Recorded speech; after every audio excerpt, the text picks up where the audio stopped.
இந்த வீடியோவில் எதை பற்றி பார்க்க போகிறோம் அப்படின்னா, தமிழக வெற்றி கழக தலைவராக நம்ம விஜய் சார் பார்த்தோம் அப்படின்னா, வேலூர் அடுத்து அகரஞ்சேரி மீட்டிங் வந்திருப்பார். அப்போ பார்த்தா அப்படின்னா நம்ம ஆட்சியில் இதெல்லாம் இருக்கும் அப்படின்னு சொல்லிட்டு ஒரு சில விஷயங்கள் சொல்லியிருப்பார். அதெல்லாம் எது அப்படின்னு சொல்லிட்டு இந்த வீடியோவில் பார்க்கலாம். பெண்கள், பெண் குழந்தைகள், ஆண் குழந்தைகள் பாதுகாப்பு நம்ம ஆட்சியில் நம்பர் 1ல் இருக்குன்னு சொல்லியிருப்பார்.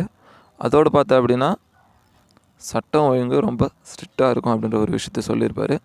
அரசு பள்ளி மற்றும் கல்லூரிகள் பார்த்தா அப்படின்னா முதல் தரமாக இருக்கும் அப்படின்றதையும் சொல்லியிருப்பார். போட்டித் தேர்வுகளுக்கான நிறையவே செலவு பண்ணி படிக்க வேண்டிய அவசியம் இருக்காது.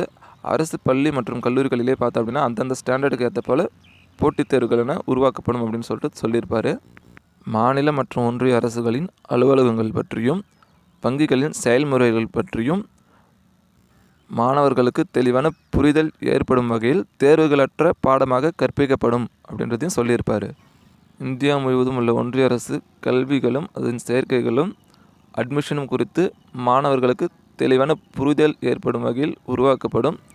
அனைத்து அரசு பள்ளிகளிலும் பெண் குழந்தைகளுக்கான சுத்தமான சுகாதாரமான கதவுகள் பொருத்தப்பட்ட ரெஸ்ட் ரூம்கள் உறுதி செய்யப்படும். போதைப் பொருட்கள் இல்லாத தமிழகம் உருவாக்கப்படும்.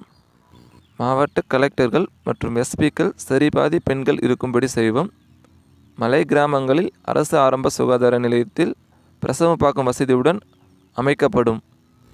பஸ் போக்குவரத்து இல்லாத கிராமங்கள் மற்றும் மலை கிராமங்கள் இல்லை என்ற நிலை உருவாக்கப்படும். ஏற்கனவே அமைப்பு சாரா தொழிலாளர்கள் அமைப்பு இருந்தாலும் ஆட்டோ, டாக்ஸி, லாரி டிரைவர்கள் அவர்கள் நலன்கள் கருதியும் குடும்ப நலன்கள் கருதியும் தனியாக நலம் வாரியம் அமைக்கப்படும். தென் தமிழகம் உட்பட தமிழகத்தில் தொழிற்சாலைகள் அமைக்கவும் தொழில் வளங்கள் பெருகவும் தனி கவனம் செலுத்தப்படும். விவசாயிகள், மீனவர்கள், நெசவாளர்கள் அவர்களை கருத்துக்கள் கொண்டு காலத்திற்கேற்ப திட்டங்கள் அவர்களுக்கு உருவாக்கப்படும். இப்படி ஒரு திட்டங்களும் இதுபோல் ஒரு அரசு இருந்தது அப்படின்னா நம்ம தமிழ்நாடு வேறு லெவலில் இருக்கும். இதை பற்றி நீங்கள் என்ன நினைக்கிறீங்க அப்படின்றத கமெண்ட் செக்ஷனில் சொல்லிடுங்க.